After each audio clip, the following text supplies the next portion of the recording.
evening, everyone, and welcome along to the RWA Productions channel, the number one Sunderland podcast alongside SDFC Fans React.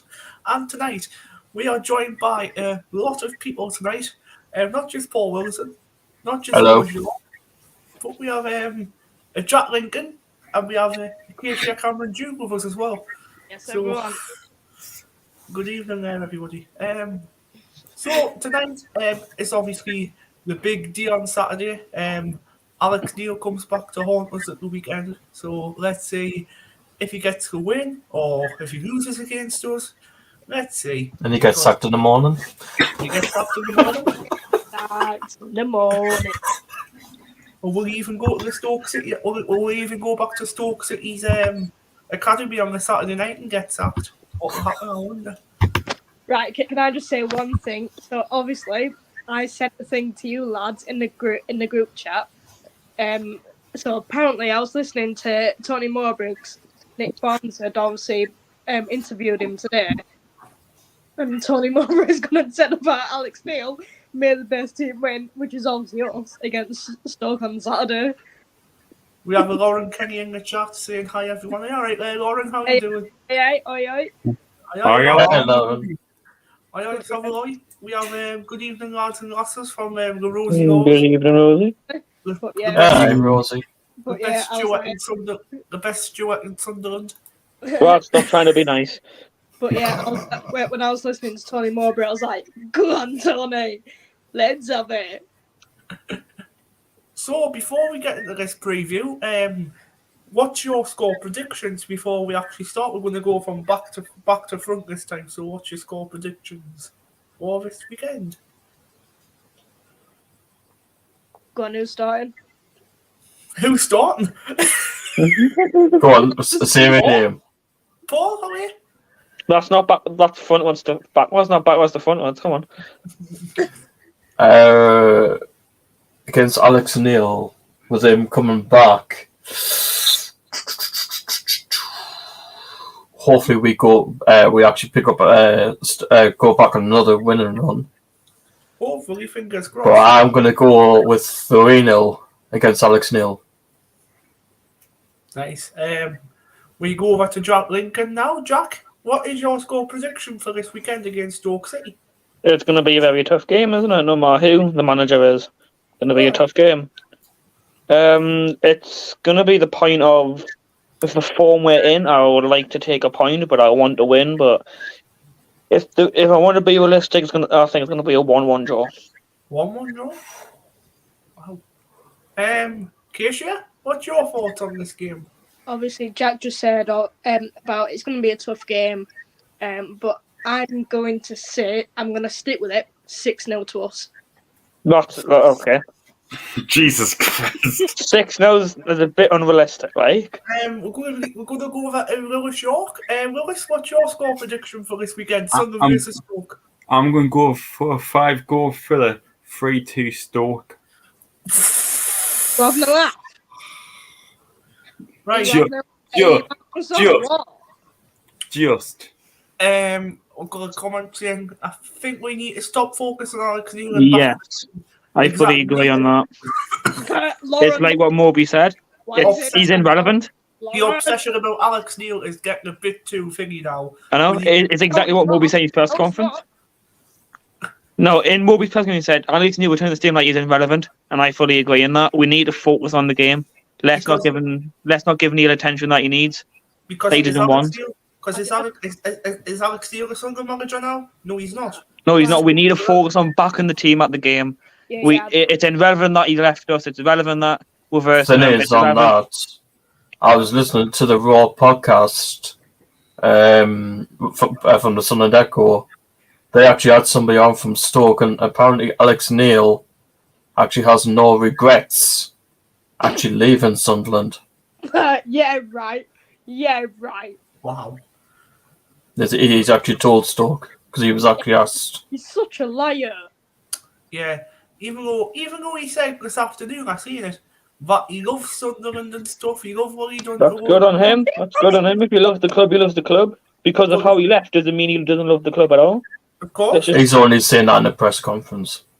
That's the thing. He's only saying that in the press conference. We don't He's know. moved to go try and better his career, but it hasn't worked out. It's a case of if Sunderland fan, we need to stop giving him attention. Not even Gerard them. Robo says- I do agree with what Tony Mowbray said. We need to focus on Saturday, but it's going to be mad. Acacia, I'm not. It's irrelevant. Alex Newcomb is irrelevant. We need to focus on Saturday and focus on the game and get the 3 points. That's what we need to do. Like, Instead of you know, talking about Acacia, You know, I said it'd be like a 5-goal thriller, but I think it could. I'm still going to keep that thing, but it could go either way. sure it could go 3-2 us as well. Yeah. I'm not saying to score many goals, just to form it on at the moment. 4-0 Sunderland, I reckon, says Gerard Robo. 5-0 to Sunderland against Snake nil, says Rosie. 6-0, Jesus. Yeah. Says Lauren. 6-0. I'm sticking with it.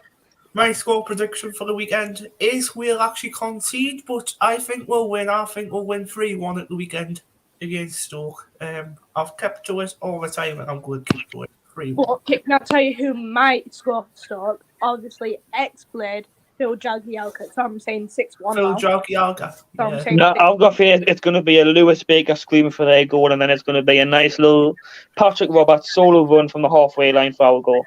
Lewis Baker's been a hefty one this season for them. He's been playing fantastic. Yeah, I think we'll score for Stoke. Who's Dwight Gale? Yeah, Oh, yeah. I forgot that. I bet he does. He used to play for us as well, so Oh, Dwight Gale? Yeah. he used to play for Sunderland, Dwight Gale. Hang Did he? on. 1 second, Yes. Bradley. Plus, yeah, he used to play for Sunderland. What? He want to get one back on us. I'm just Are going you to. sure? Yeah. Yeah, he did. Bloody hell. Yeah, because we. Stoke, I just need to get the players up. No, Dwight Gale didn't play for Sunderland. He played for Stansted, Dragon and Redbridge, Bishop Stortford, Peterborough, Crystal Palace, Newcastle, West Brom, and Stoke City. He did play for you. I'm sure he played for us. He did play for. He did play for you. That's, 1 second. That's what I've got. 1 second. Yeah, there's no. He hasn't played for Sunderland. Even Lawrence questioning when did he play Yeah, for I'm Sunderland? questioning that. Because he didn't. I don't think he did. He played for the Mags, says Yeah, Lauren Kenny. Max and obviously Crystal Palace. Definitely not Sunderland, though. It's not on my list, yeah. Oh, we found out why Max Thompson's not available because he just had surgery. Yeah, he should. Yeah, I was. Gonna Oh, is this the problem why we're not playing Yeah, this? that's why we haven't been seeing Max Thompson at all. Yeah, I was right. gonna say I was gonna send that to you lads in the group earlier. That Max Thompson's in hospital at the minute. Is he? Yeah. A massive cast around his leg. And before we start with the statistics, everyone said their score prediction and everyone said their points, so we'll go through Stoke City. So, Stoke City is a professional football club based in Stoke-on-Trent, Staffordshire in England, which competes in the AFL Championship, obviously. Known as the Stoke Ramblers in 1863, and it's changed its name to Stoke in 1878, and then to Stoke City in 1925. After Stoke-on-Trent was granted city status. So it was founded in 1863, 160 years of age, known as the manager, Alex Neil, at the football club. So, we are going to go into the statistics now with Lewis York. Yep, I got it all ready. Good. They lost 3-1 against Sheffield United on the 14th of January. Then they won Reading 4-0. Then they won 3-1 against Stevenage. Then they lost 1-0 against Luton. Then they drew 0-0 against Hull. And then they won 3-0 against Huddersfield. And then they got beat 1-0 off Blackpool. Then they won Swansea 3-1. And then they won Millwall 0-1 on the 25th of Feb. Then going up, then obviously. Then they got beat in the FA Cup 1-0 against Brighton. So I knew someone would laugh at that. Right. So, do you think Sunderland will win? Let's have a look. Lauren Kenny says 2-1 Sunderland. She says my brother-in-law lives in Stoke. Nice. I've been to Stoke. I've been past their stadium. He likes Port Vale though. Yeah, well, Stoke and Port Vale's not far from one another, so literally about 20 minutes away from each club. And it's only, I think it's only an hour and a half away from from Wales as well. It's actually not that far from Wales either. It's about an hour and 45, 2 hours away. So that's how far it is. Let's have a look. Stoke to Wales. I don't know why I'm saying this all loud. No, it's 3 hours and 14 minutes ago. You got that miles out of the Well, because obviously, where's that team who plays in the stadiums in an English team, but the stadiums in Wales? Because I showed you that before. Not Bristol City, is it? No, oh damn it! You know the. That'll be Bristol City. No, hang on. Once you know the name of the team, you always bloody forget. What letters to begin with? There's an idea. I just begin with good work, crew. Oh, hang on, because the airport in Wales, but it's Wrexham. So the airport's in Wales, is it? yeah, but it's an English team. Wrexham. No, but that's a proper English team. They're not a proper English team. They're in Wales. Chester. What? Wrexham's a Welsh team, but playing in the English divisions. So got coming from Lauren Kenny, she says, I've been to Stoke away when we're in the Premier League. Connor Wickham scored in the first minute. Wow. How do you think Tony Mowbray has done this season as a head coach at Sunderland? Lauren Kenny says Chester before we move on to that. Is that right, Lewis? Chester? I think, yes, that rings a bell. Right, so probably will be right then. So how do you think Tony Mowbray has done this season as a head coach at Sunderland? Obviously, we lost to Coventry on Saturday when I went to that game. And obviously we lost at Rotherham, so the only games that he's done well in is obviously the other games at home. When we've actually won games better than losing games. Yeah. If I had to rate him out of 10, I'll probably go for a 6. He makes some questionable decisions at times when he's making subs. It seems like, yes, he's not scared to make them if it's needed. But he needs to make the right decision if this club wants to go forward. And I think he's doing all right. He could be doing better. I know there's no expectation from him. Well, according to this, he's had 28 matches under his belt. He's won 11, drawn 8, and lost 9. For me, that's not a bad record, for a championship side. What's just came up from League One for me. Yeah, I think Mowbray's done well actually. And he's on 41 points. What he's done for us. I'm going for 7 and Tony Mowbray, mate. So 41 points. So Alex Neil would have got us 8 points then. I don't think he would have. 49 points we're on now, obviously. So he would have got 8 points in the championship. I think if we had Alex Neil, we'll be where Stoke are now. You think we'll be down at the bottom, do you? Yeah, I didn't like Alex Neil's style of play. I don't think it was going to work. So what do you think's better? Do you think Tony Mowbray is better? Yeah, Mowbray's just better than Neil. Mowbray's been in this division more than Alex Neil as well. Well, I remember Tony Mowbray. Alex Neil, he always used to play a 3-4-1-2, didn't he, or something like that? Yeah, I was saying what I like about Tony Mowbray, Brad, is like, for example, we come up against a team, that say like, I don't know, but like going back to Rotherham, Mowbray always likes to, look at, see how the other team is playing. He always likes to match them up, but I don't think Alex Neil would. And the question is as well, how Alex Neil used to didn't play a back four at Sunderland.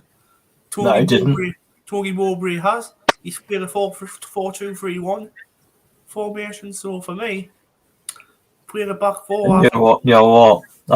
I bet you Mowbray will match Alex Neil on Saturday. You mean Alex Neil will match us because he plays the same formation as Mowbray, so I feel Neil will match us more than we will match Neil. He plays 3-4-1-2, he plays 3-4-3. He played the same formation that Mowbray did against Brighton, I think, according to the app I was looking at. Did he? Yeah. He had the 3 attack midfielders, 1 striker, 2 midfielders, 4 at the back. According to the app I was on FootMob. Alright. I think obviously they've been in training this week because obviously they've had a week off because obviously because obviously they were knackered because it was a Saturday, Tuesday game. And I think in training this week, he's gone right into them and had a right go at them this week and told them in training properly, this is what needs to this and that needs to happen on Saturday at the match. I bet he's gone right into them. Well, they went back and trained on Tuesday. Lauren's here, 7 out of 10 for me. That's not a bad. Copycat, Lauren. Yeah, I'm going to say 8. I'm going to say 8 out of 10 for me. You know what I'm going to say? 8.5 out of 10. Oh, you were close, Brad. You were close. Well, should I change it to 8 out of 10 just to match up with Paul? What should I do? Go for your gut. Go for your gut. Go for your gut, yeah. How do you think Tony Mowbray has done for us this season, Lewis? Like, obviously, you're not like much of a fan. Well, people probably guess you're doing all right, but I don't think you have Premier League quality yet. Not yet, but No. We will do, don't worry. Look at KLD. He's bringing in these youngsters to like get them better and get them better to play in the championship and get them up. And Well, it's not actually KLD that's been his in-law, Brad. It's actually Christian Speakman. Yeah, that's why. It's Speakman who's bringing them in, not KLD. Oh yeah, it's Speakman, isn't it? Not KLD. KLD is just the chairman. Speakman's the biggie, the club director. Sporting director. Yeah, sporting director of football. Lauren Kelly says they've not really had many training sessions because of the games are coming so quick. Yeah, they've obviously after coming from commentary, they've had to have a rest because Tony Mowbray said that after the commentary game, he's going to let the lads have a family time with the families, and then he was going to say, "Oh, we're back in training on the Monday and the Tuesday." Yeah, I think he had them back in Tuesday. Yeah, you had them off Sunday. He let them have Sunday and Monday off. You had them off Sunday and Monday, came Tuesday, Wednesday, Thursday. And possibly be training tomorrow as well for the build-up, so... Yeah, I don't think he do too much on the Friday. I don't think he gives intense training on a Friday. Gooch went back in training today. Yeah, but I think he's still about 10 to 14 days away, Paul. Yeah, he's not. Yeah. Gooch could be back for Norwich, actually. Yeah, he said, apparently Tony Mowbray said it'll be next weekend instead. Well, 10 to 14 days after the 12th, so that's what we'll be looking at then. We'll be looking at that. And Sergen, I don't know with Sergen. No, apparently Serkin's not like, he's not like... He's not recovered yet. He's not far, well, he's a long way away still. Apparently he said that, because obviously I shared it on Facebook this morning, and he said that Dennis Serkin still has the concussion and he's not ready to come back on the pitch just yet. Yeah, he said something about concussion, but apparently seeing like his head still hurting him and stuff. So what they're doing is they're doing like protocols with him.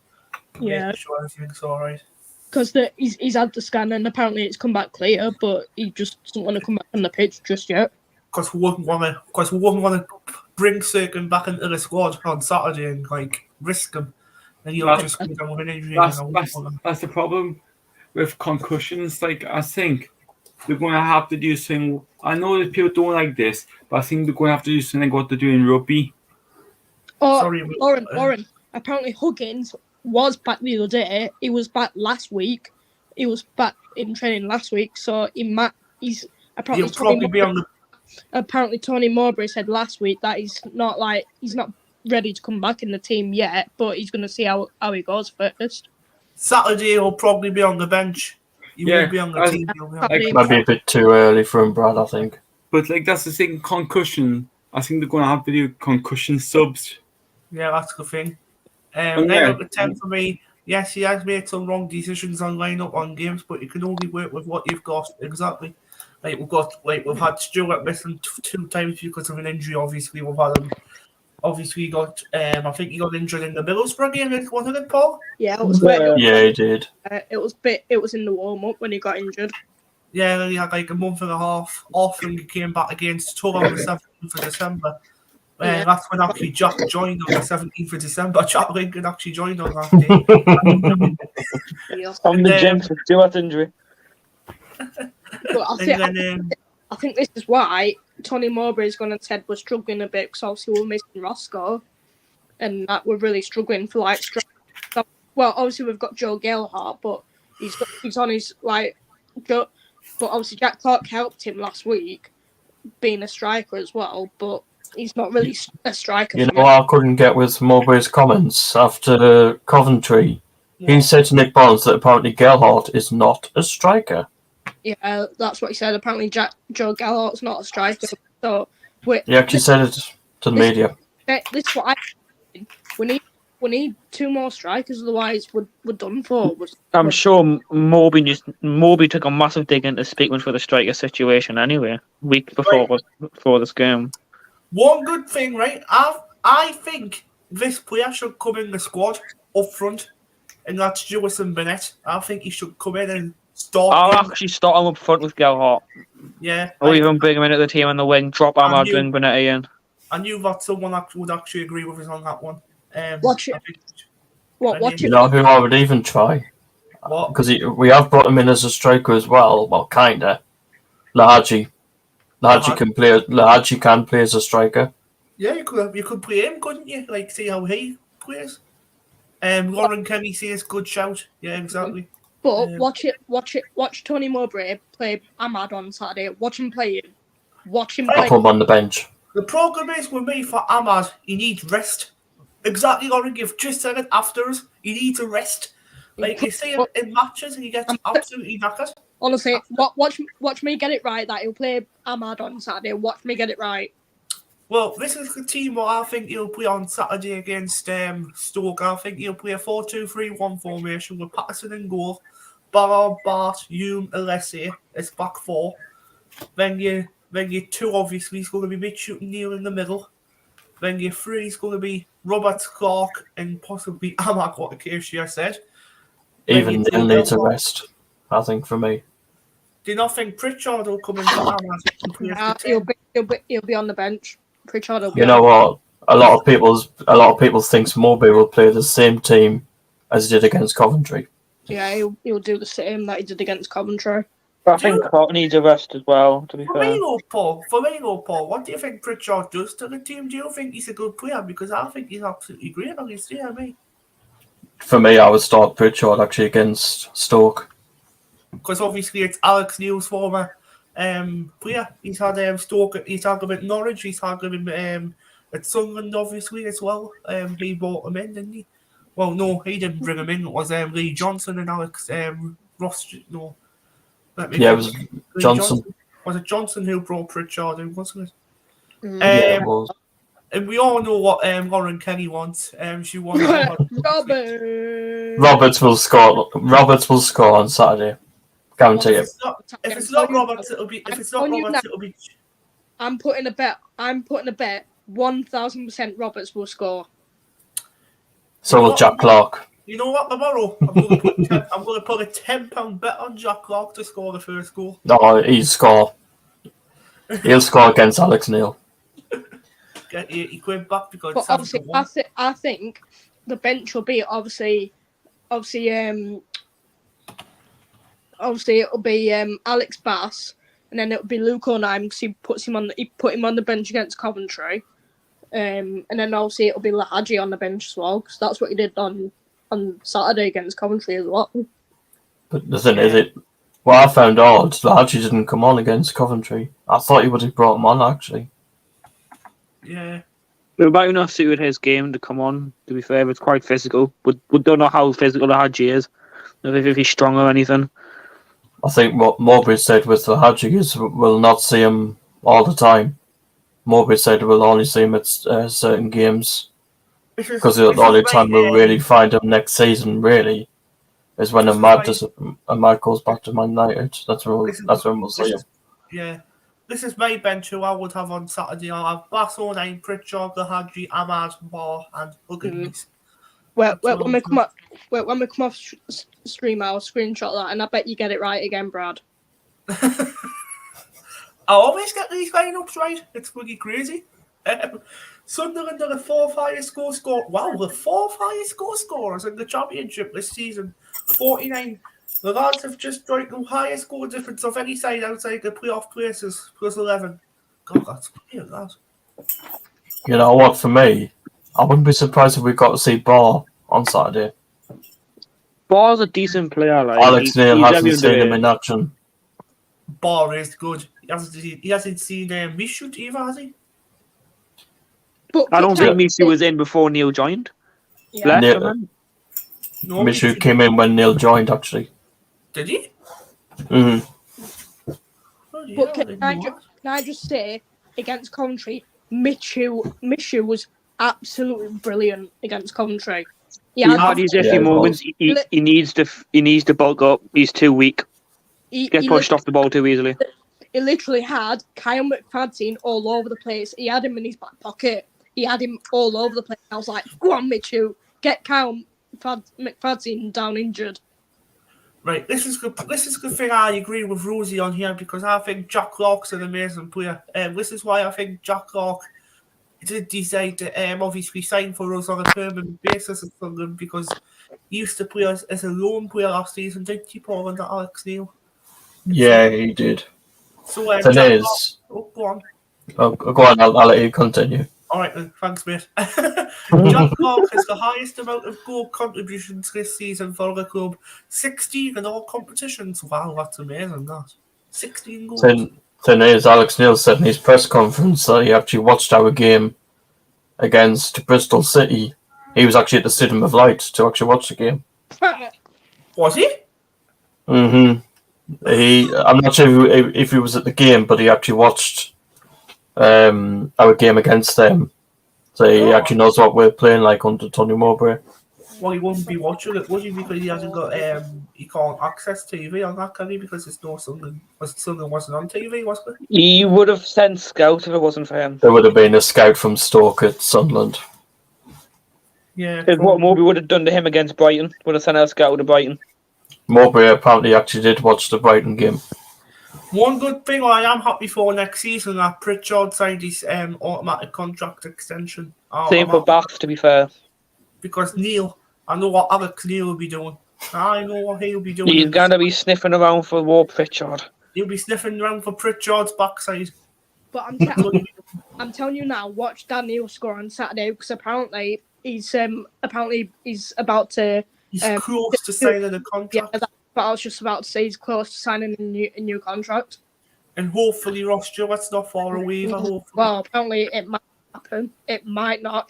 If this does hurry up, we might keep him, but I don't think it'll happen.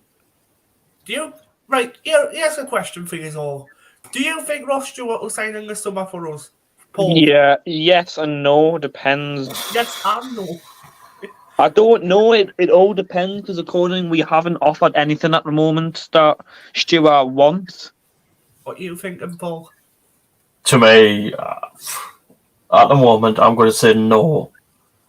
Because apparently I've heard that the offer we're putting to Stewart, he doesn't like. Because I'm not sure what offer it is, but Stewart's agent is saying apparently it's lower than what the rest of the Sunderland players are getting. Well, apparently it's for how much is it, Paul? Is it 8 million or something? Yeah, I think it's around then, but 8 million, really? You've got Jack Clark who's on like 15 million. You've got Ahmad who's on 28 million. How the hell does Ross Stewart not get up there amongst them? Like, seriously, man. The highest I'll pay Stewart is the highest I would go is 15k a week for him. And that's the highest I would go for him. You know if it was 15k? You know if that was me in Stewart's situation? You know if it was 15k, I would happily accept it. Rosie, the 1 year extension's already been triggered for Stewart. Apparently, he's been. It's a trigger, isn't it? So he's already signed a 1 year. Yeah, so it's gone from his 18-month contract to a 30. Mm. Yeah, so he's already signed for next season anyway, whatever happens. All the Premier League teams can go away and leave Patterson alone, exactly. We've got Wolves coming for him, we've got Leicester coming for him. you mentioned that Well, Mowbray said he doesn't want to leave. He doesn't want to lose Dan Neil or Anthony Patterson next season. He's already told the media. You know who I think? Do you know what Anthony Patterson Paul next season if he stays with us? I think he'll be with us next season and all, and I think he'll start next season as well. Because Well, his Yeah, what I'm going to say now, Patterson stays, we'll get rid of Alex Bass. get rid of Alex Bass and we'll get a proper goalkeeper in what we need, like a backup. Like Jack Butland. take no, not Jack Butland. He's gone.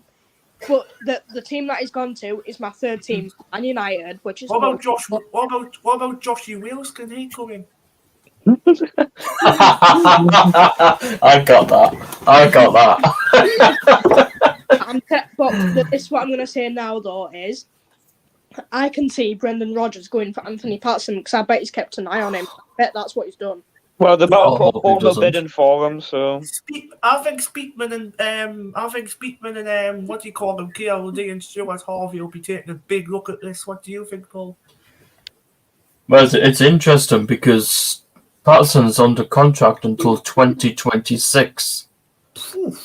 So whoever comes in for him will have to give us a big, massive wage for us to actually accept it. So that means we'll be on that means whoever comes in for him, then we'll get a lot of money for it. I think we will. Because obviously Leicester aren't doing that great this season. Because obviously last week they lost against my third team, Man United. We battered them, and I think they're playing on Saturday as well. I think they'll get battered anyway. Cause I kept saying to my mum last week, Brendan Rodgers will get sacked by the time we keep losing games if he does this weekend and then next weekend.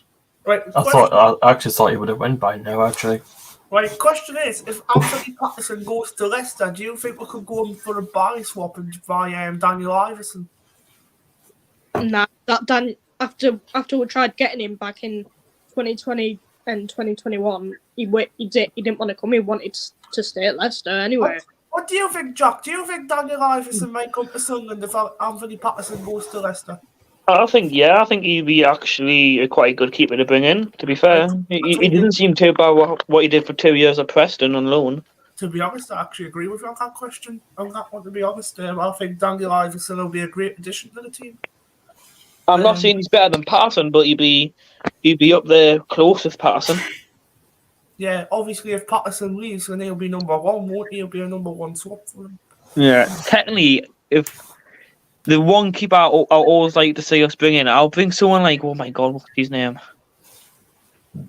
Oh, I forgot his name. He'll come back to us. You know, Man City's young choice goalkeeper, I think he's only 19 or 18, 19 or something like that. I've been watching him in the FA Cup games because he was playing for them, I think it was in December 2022, before the new year started, and I watched him, right, and I thought he played quite well. I can't remember his name off the top of my head. But I would definitely circle for him to come in. I'll tell you who might be a good player to get as well for you. The Man City player called Lewis. Right. I think I might get you. Rico Lewis. Yeah, because I saw him play a couple of games. My God. He is a cracking player, and he's only 19, I think, as well. Rico Lewis. Wow. Does he play number 80? Oh, he actually does play number 82. Yeah, Can I say this now? Can I just say this now though? Rico Lewis, who came on as a sub for Man City the other day, he's a right good footballer. Though I do agree with Lewis, but I'm sorry, he won't leave Man City. He's really good. Pep loves him at Man City. He loves him. Yeah, that's the problem. But unless he played 10 games in the Premier League, and he's 18. Brilliant pass for an 18-year-old kid. Brilliant pass. Yeah, I'm going to say, look, Brad, because the keeper that you mentioned, the one we were after, I don't think he'll come to us. Well, what do you think about the only reason the connection with Alex Neil? What do you think about Alex Neil was at Preston when he was there. If Stoke are looking for a goalkeeper, I think he'll join Stoke. I think I heard about what do you call it as well? You know, you said about the Plymouth Argyle goalkeeper, didn't you? a couple of weeks ago. Was it a week ago? Yeah, there's rumours that if Patterson goes, because I've seen it in one of the newspapers, we could actually be looking for a goalkeeper up at Plymouth. I hope it's not Michael Cooper because he's out for the rest of the season. Yeah, I think it is Cooper. Oh, fuck. He'll be out for the rest of the season, and apparently they start the next season as well, so we need to try and look at Anthony Patterson and look at what is it, who deals with all the bids? Is it KLD and Stuart Donald and them? Not Stuart Donald. Beatminster. It'd be Stuart Harvey and Stuart Harvey and all that goes out looking for players. Speakman looks for players. To be honest, I wouldn't be surprised actually if there is a list on Tony Mowbray's board already of potential players to come in the summer. I wouldn't be surprised. I heard about this one, the Sunderland game versus Wolves at the under-21s game at Appleton. Have a guess who was there watching? Have a guess. Go on. Alex Neil, he was actually there watching. He was there watching under-21s. Yeah, trying to get some of our... Sunderland versus Wolves, why was he there? Sunderland versus Wolves, under-21s, he was sitting at Appleton alongside Tony Mowbray, KLD, Stuart Harvey. He was stood beside, what do you call him and all? Why would Alex Neil come to watch our under-21s again? He's trying to... This is what I was saying. He's trying to snatch some of our under-21s. He's trying to snatch all the youngsters off them. I know what he's trying to do. I hope he doesn't get Chris Rigg. I hope he doesn't get Rigg. Watch him get Chris Rigg. Watch him get him. He actually wants to play for us, so he said. Remember when he said about Newcastle, about going to Newcastle, he wants to play for the Red and Whites. What's Chris Rigg's family going to say, though? He's a Newcastle fan. It's up to him what he does. It's not his family what he does. Well, his family is still in control of him. He's still 15. Look at Lewis's face. Money talks. I'm not going to it. Yeah, apparently Jack. Well, actually, we can give Chris Rigg a contract in June. Okay. Apparently, Jack Clark and Patrick Roberts are the most highest goal scorers in the championship for Sunderland this season. Of course they are. Paddy Roberts, Lauren. Paddy Roberts. Paddy Roberts. Remember that. Next comes Ross Stewart with 8 goals this season. 10 goals. I've been impressed with Stewart actually since Lee Johnson signed him. Yeah, I have. I've been impressed with him as well. I think we need to thank Lee Johnson for bringing in Stewart. Because if you think Stewart joined us in that January transfer window. Yeah, and I think his first game was against, was it Fleetwood or Accrington Stanley? I think it was Accrington Stanley and he scored. Yeah, it was Accrington. Who was it? Stanley, wasn't it? With John White. Well done. You didn't disappoint me there. Accrington Stanley. Who are they? Exactly. Who are they? But obviously, Ross Stewart's not going to be back till obviously August next season. So it's gonna be hard, depending if he signs a new contract or not. Yeah, that's the problem. Yeah, well, the thing is, I know we've, like you said, Acacia, that we'll have Ross Stewart back in August. What's the club going to do with the striker situation? Gerhardt goes back to Leeds at the end of the season. Yeah. Oh God. Because obviously they'll only be Ross Stewart. Didn't Speakman say it's going to be priority to bring a couple of strikers in the summer? I hope we do. But not after January. To be fair, if the player goes back to Leeds, you could be playing against them next season. Well, you know what? I've just looked on here, right, and it says Sunderland and other AFL sides should be on a green alert, given Ellis Sims' situation at Everton. Good luck. I love Acacia. I'm sorry, but he's not coming back to Sunderland. I can't see it happening. Yeah, do you not think he'll come back in the summer, Acacia? Nah, I can't see it happening. Because obviously, he's been on the bench for Sean Dyche since he came in, but apparently Sean Dyche loves him at Everton now. He loves it. You know what? You know who we should sign next season? If we can get the money in, you know who I think we should sign? Go on. Harvey Elliott. No. You're mad, Brad. That's so No. unrealistic. You mentioned it the other day. Because Yeah, I mentioned it the other day, didn't I? I'm sorry to say, but sometimes Harvey Elliott can get really bad injured. When he's at Liverpool, he gets really bad. And he's a bit too good for Sunderland, Brad. And apparently as well, I've heard that Mason Greenwood's linked with a No, few of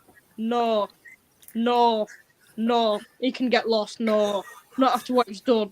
No. Has he actually done it though, Acacia, or is that the girls just trying to get attention? You don't know if he's done it though, that's the question. You don't know if he's done it. I'm sorry, but I still don't want him there, Sunderland. No thanks. Sunderland, do not go for him, please don't. Yeah. Where on earth are you getting all these names from, Brad? He's just picking me up. I'm searching up Premier League strikers under 21s and looking one by one who I think we should talk. But yeah, I just don't. Oh my God, Bobby Clark from Liverpool. He's only 19 years old. I don't think he'll do good in our squad. I tell you who. It goes silent. I'll tell you something. I'll tell you what player I don't want you to sign. I know he's a defender. I don't want you to sign Sam Barnes. I messaged him. Do not sign for Sunderland. You imagine if we did. Lewis will not talk to us. Can I just say though? Obviously, we mentioned Joe Gelhardt going back to Leeds next season. Obviously, Leeds were doing really well because obviously they've got the new manager now and the ex-Watford manager. And apparently the one the other day when I think it was 1-0, I think there's one. And apparently he did a really good formation for them, and that's why they won the first match under him. Sam Barnes as well. He's only 21, so who knows? Oh God, yes. I know he's only a couple. Yeah, Imagine if we signed him. Imagine if we actually did. That would be crazy. Lewis wouldn't be happy if we signed him. No, to be fair, I would actually ring his mum and say, "Tell Sam not to sign for Sunderland." I bet if he did sign for Sunderland or Lewis, I bet you would support him still. Yeah, because he is me mate. Yeah, I want him to do well. Yeah. See? Lewis would be outside the academy to greet him. I'll be actually. Can we have your autograph, Sam? What we'll do is if he signs in this summer, we'll go to the academy right, and we'll go to Bellini's after. To be fair, he said if you play a couple of games, like if you did play a couple of games for Blackburn, guess you would have done. You would have sent a shirt up for me. Yeah. A match worn shirt as well. But unfortunately, he got fucking injured. Anyway, guys, we better move on now because it's getting 43 minutes into it. It's only a match preview. It's not a podcast tonight. So that's it for now for tonight's preview. And we will be joining on Tuesday evening by Anthony Mackham again. Hopefully, he's going to do the I hope he doesn't. Brady, I'll tell you who you need to get on. The Mackham Dancer. All right, try and get him on. Right. Take care, everyone, from me, Lewis York. Say bye, everyone. Lewis. Bye, everyone. And you as well, Acacia. Up the fucking blades. Paul Wilson. Say goodbye, everyone. Come on, Sunderland, beat Alex Neil. I said goodbye, not come on, Sunderland, Alex Neil. I said goodbye. Bye, everybody. Come on, Sunderland, beat Alex Neil. And Jack, say goodbye, everyone. See you later, everyone. And from me, Bradley Young, the Donald Duck man.